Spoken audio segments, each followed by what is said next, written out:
So let us begin in the name of the Father, and of the Son, and of the Holy Spirit. The Lord be with you. Brothers and sisters, let us acknowledge our sin, and so prepare ourselves to celebrate the sacred mystery. Lord Jesus, Almighty God, Prince of Peace, Lord of mercy. Lord, Lord Jesus, you are Son of God and Son of Mary, grace and mercy. Christ, Lord Jesus, you lead for us in the right hand of the Father, Lord of mercy. may Almighty God of mercy forgive us our sins and bring us to everlasting life. Congratulations at the beginning. Today is the feast day of our Holy Catholic Eucharist. Let us pray. O God, who in your unfathomable providence are pleased to send your holy angels to guide us, hear our supplication as we cry to you, that we may always be defended by your protection and rejoice eternally in their power. Through our Lord Jesus Christ, your Son, who lives and reigns with you, in the unity of the Holy Spirit, one God, forever and ever. Amen. A reading from the book of Job.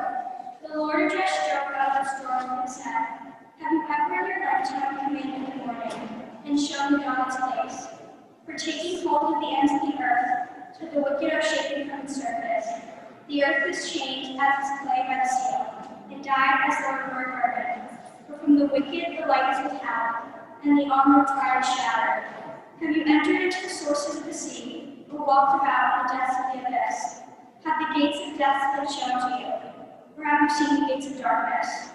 Have you comprehended the breadth of the earth? Tell me, if you know all, which is the way to the dwelling place of light, and where is the abode of darkness? That you may take them to your boundaries, and set them on the homeward paths. You know, because you were born before them, and the number of years is great. Then Job answered the Lord and said, behold, I am of little account. What can I answer you? I put my hand over my mouth. Though I have spoken once, I will not do so again. Though twice, I will do so no more. The word of the Lord. Thanks be to God.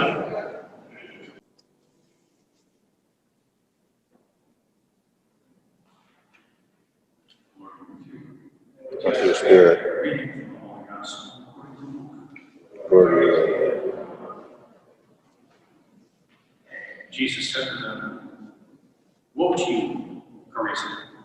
Woe to you, Bethsaida! For if the mighty deeds done in your midst had been done in Tyre or Sidon, they would long ago have repented, sitting in sackcloth and ashes. But it will be more tolerable for Tyre and Sidon at the judgment than for you. And as for you, Capernaum, will you be exalted in heaven? Will you go down to the netherworld? Whoever listens to you listens to me. Whoever rejects you rejects me. And whoever rejects me rejects the one who sent me. The Gospel of the Lord. Praise you, Lord Jesus Christ.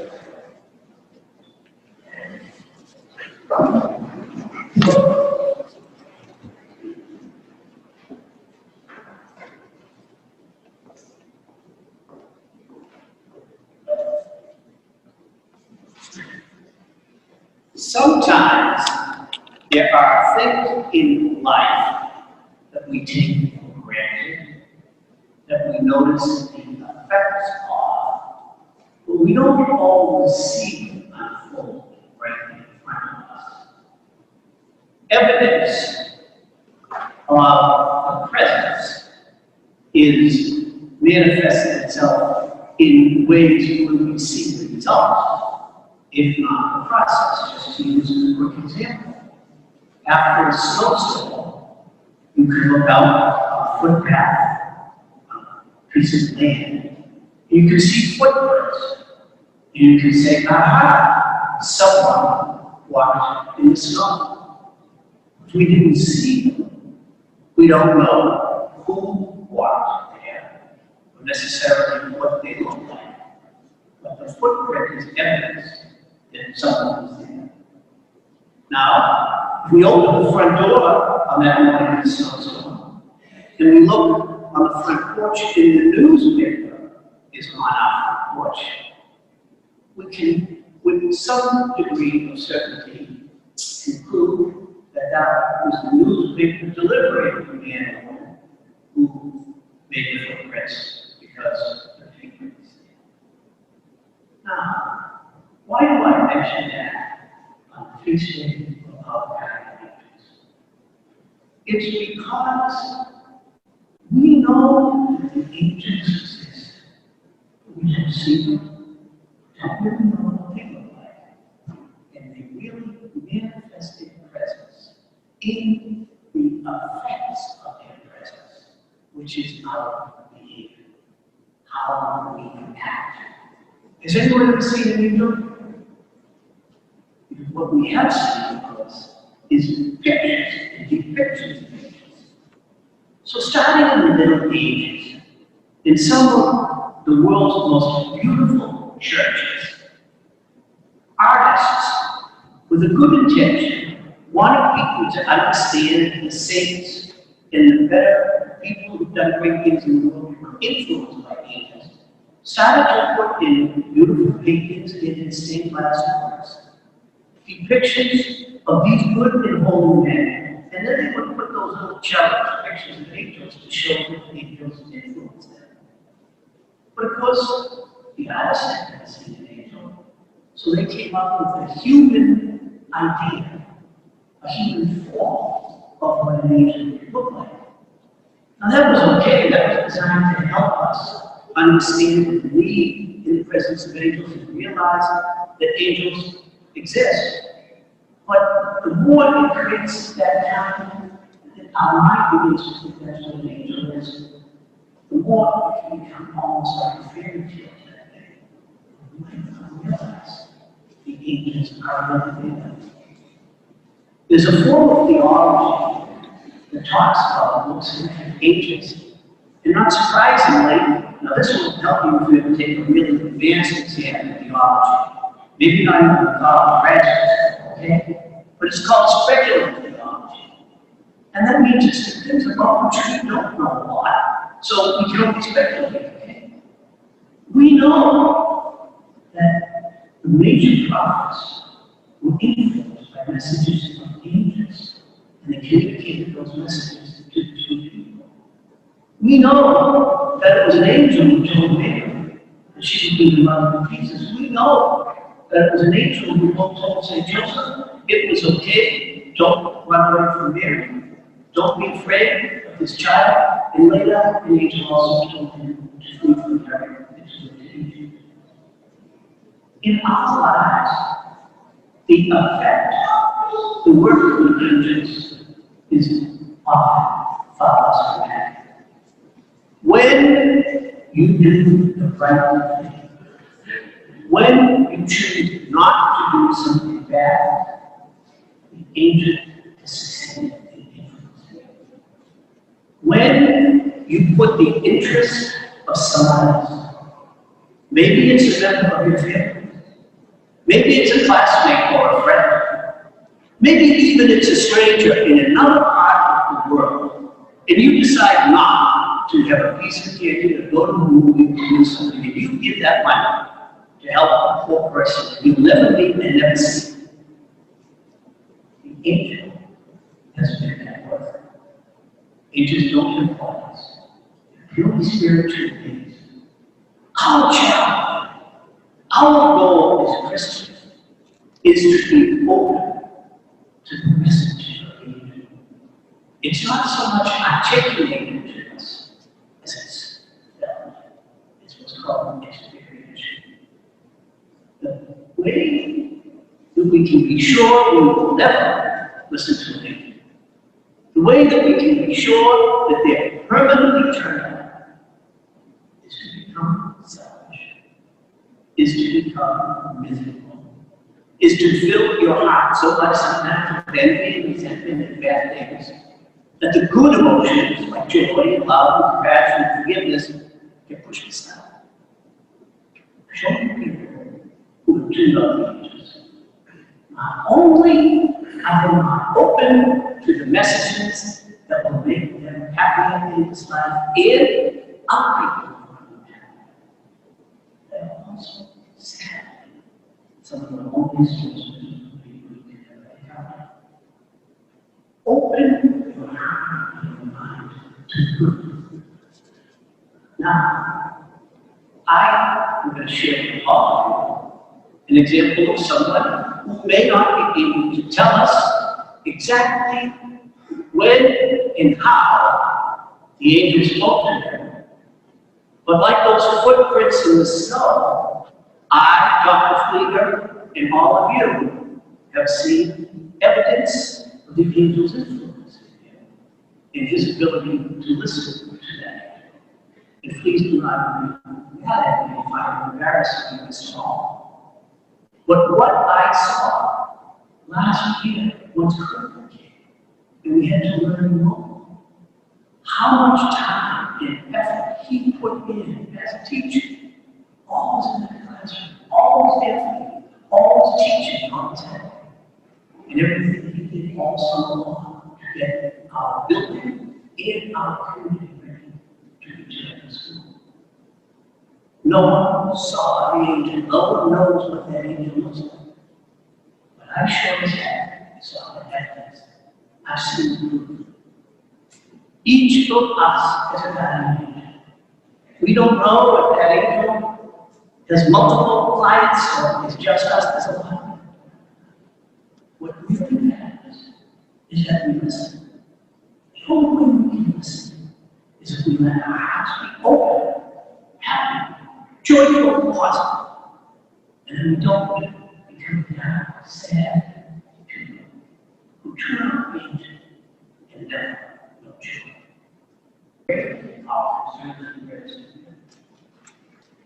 For the church, Pope Francis, bishops, priests, and all the faithful, that will be strengthened by the grace of the Holy Spirit. We pray to the Lord. Lord, hear our prayer. For the peace of our world, without collaboration and tolerate the differences, the work of the Lord among all peoples. Praise the Lord. Lord, hear our prayer. For those who live in poverty, that we may find ways to share the good things in our lives. We pray to the Lord. Lord, hear our prayer. For our school communities, for all of the students, teachers, staff, and teaching faculty of St. John's School, those who are in with us and those who are new to us, that we may all embrace knowledge, learning, institutions, and love. We pray to the Lord. Lord, hear our prayer. For all the members who are praying for that, Lord, hear our prayer. For our own special intentions, we pray to the Lord. Lord, hear our prayer. Eternal Father, you created the world and all that is in it. We entrust our needs and concerns to you. Love us and create. In the name of your Son, Jesus Christ, our Lord. Amen. So good morning. My name is Chris Flieger. I am the principal at St. John's School, those of you that may not know. And I am very happy to welcome you to our mental mass today. Particularly, I'm happy and I thank all of our families that are here. It's just heartwarming to see our community come back together. I think that's an awesome thing. I wish that this church could be filled with the rest of the school. And it's one of those things that we want all of your friends and your families here to celebrate you. But I think it's important to recognize that this is a unique moment. It's a unique moment in our lives, in our history, during this time. Everyday things and important celebrations like this have to be different. But we have to do it. Something like the metal map really shows who St. John's School is. It's a part of our ethos and it's a deep part of this school. And we need to embrace this and we need to move forward. So I think that even though the rest of the school is not here, I know that they're over there sending their prayers, sending their love to you.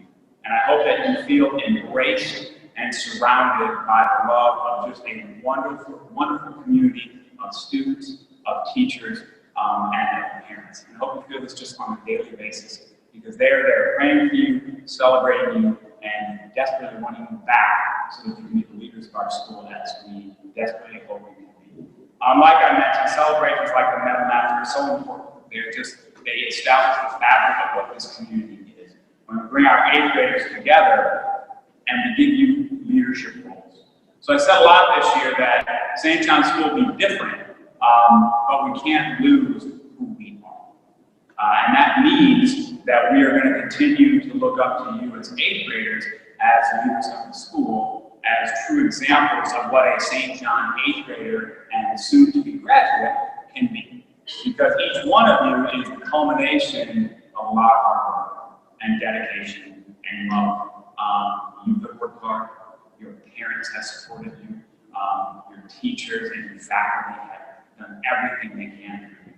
And I think that's important to recognize.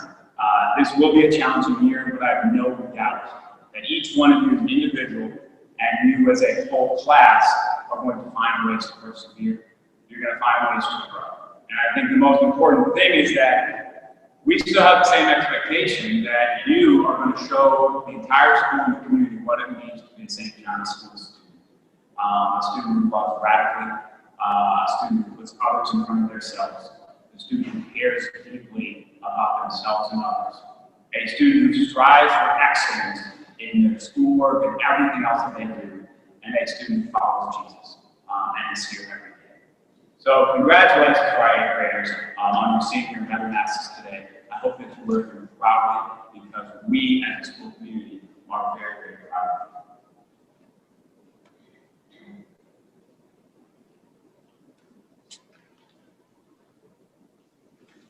Thank you, Dr. Klinger. Good morning, Father Rafferty, Brother Dan, Father James, the entire St. John's community. It is befitting that we're gathering on the memorial of our guardian angels. As Sister Lisa said yesterday during our Missionary Childhood Day, don't ignore your guardian angel. Cardinal O'Malley followed that up with shine your light.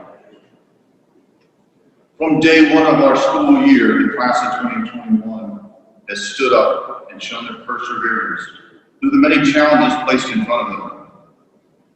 They've opened their hearts to their new classmates, their new teachers. They've been role models for the entire school as they've adjusted to the new procedures caused by COVID. The class of 2021 is shining their light. They are listening to their guardian angel. And they're living our school motto of follow Jesus, strive for excellence.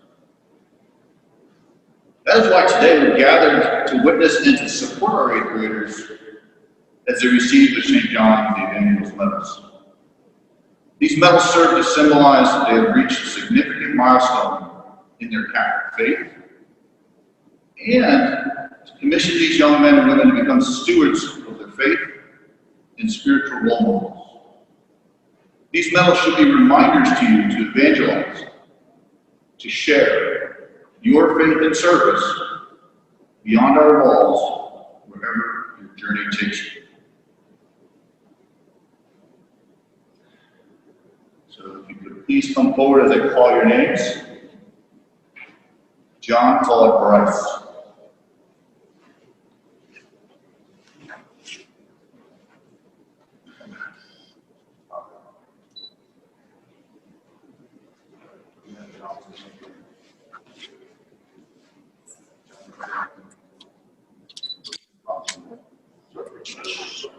Yeah. You're the first one, John, so you get to Yeah. Okay. 1, 2.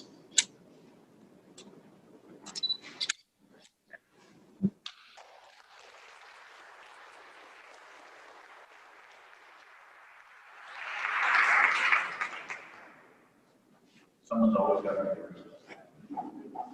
Jalen James Flick.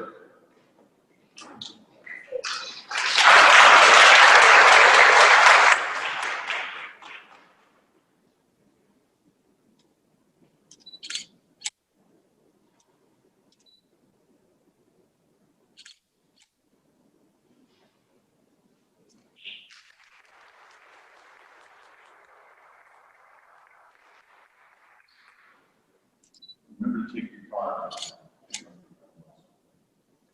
Joseph John Hampton.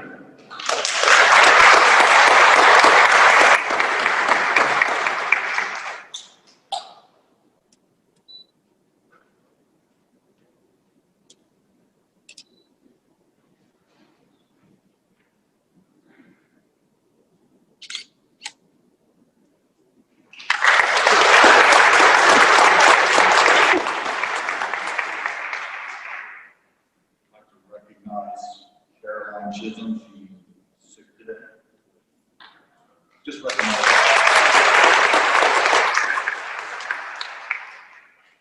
Margot Douglas.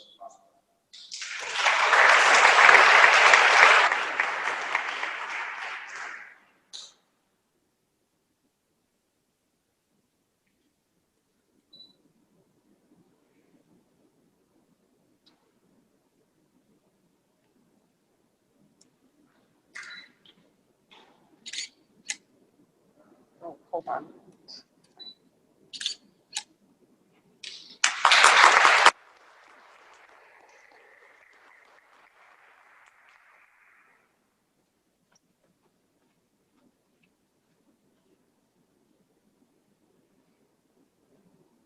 McKenna Joyce Devine.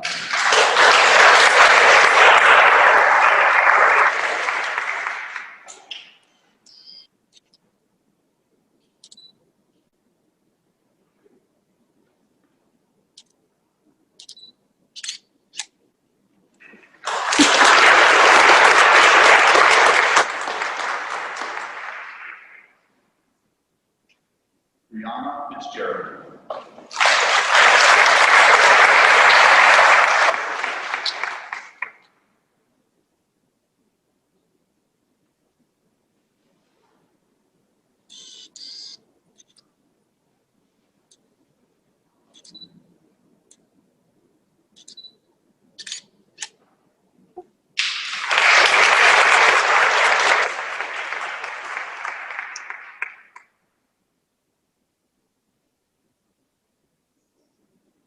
Sheena Lynn Bailey.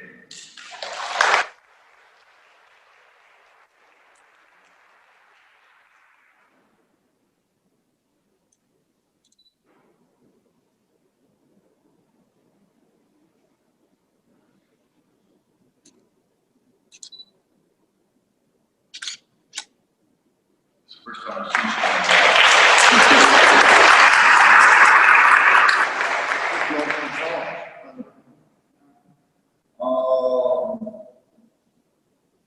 Alana Joyce Hogan.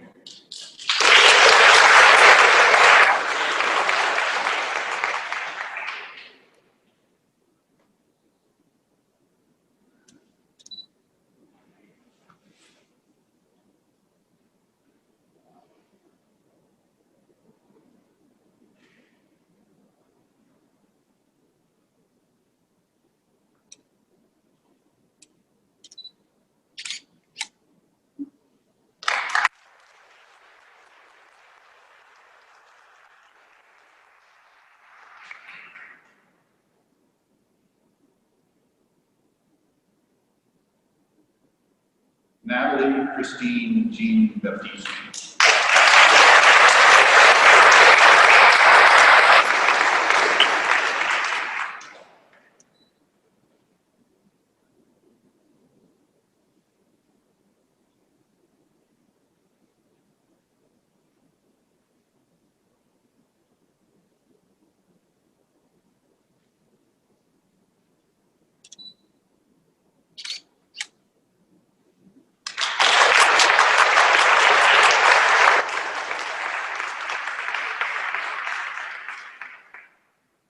Tyler Marie this morning.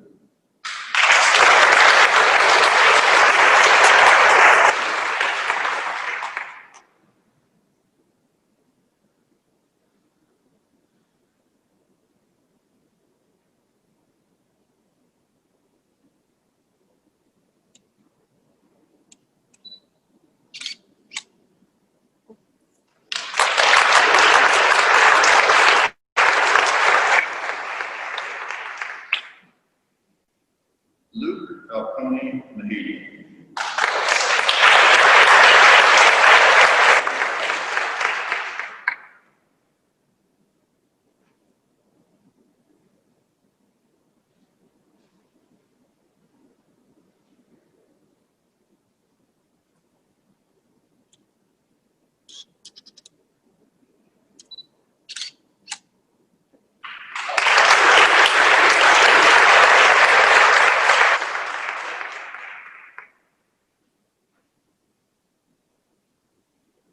Rocco James Manassi.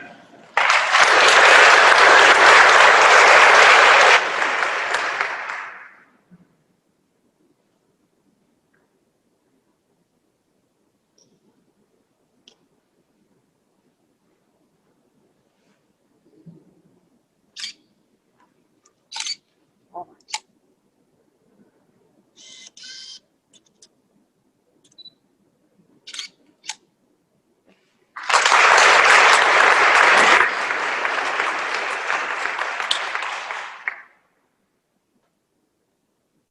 Peter J. Talon.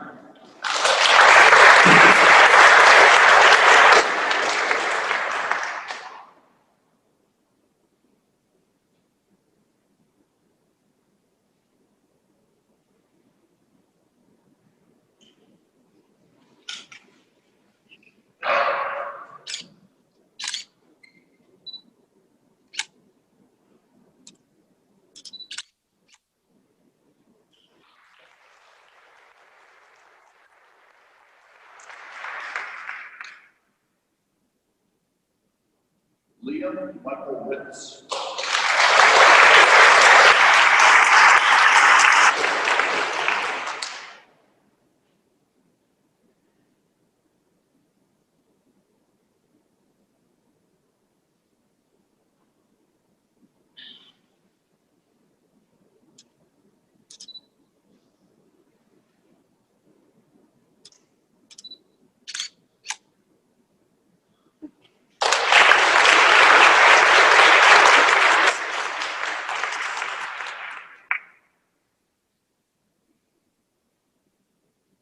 Jaden Romero.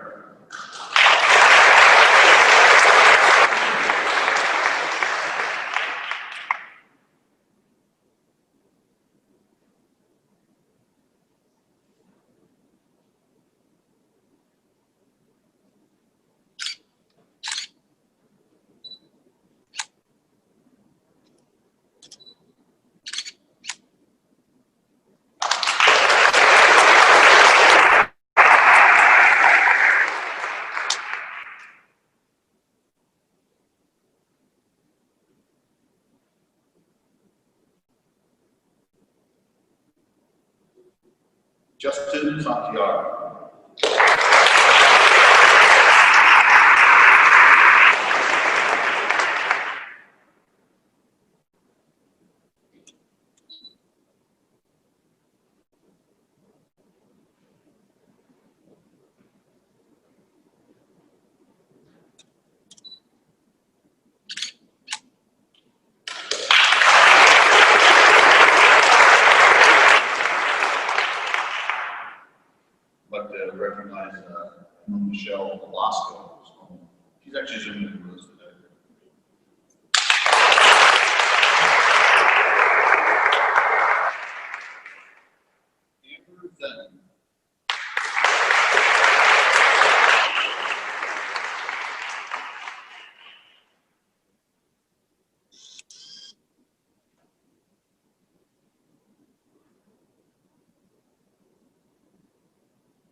Emily Dawn Nazar.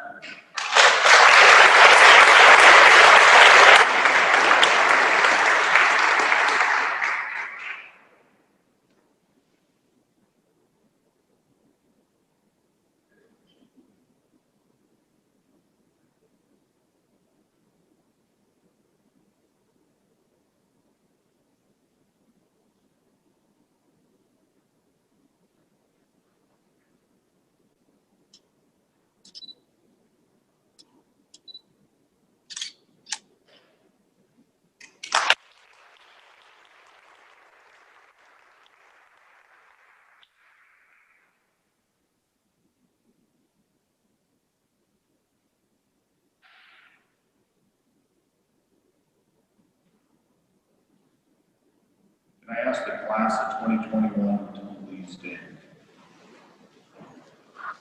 Parents and friends, I present to you the class of 2021.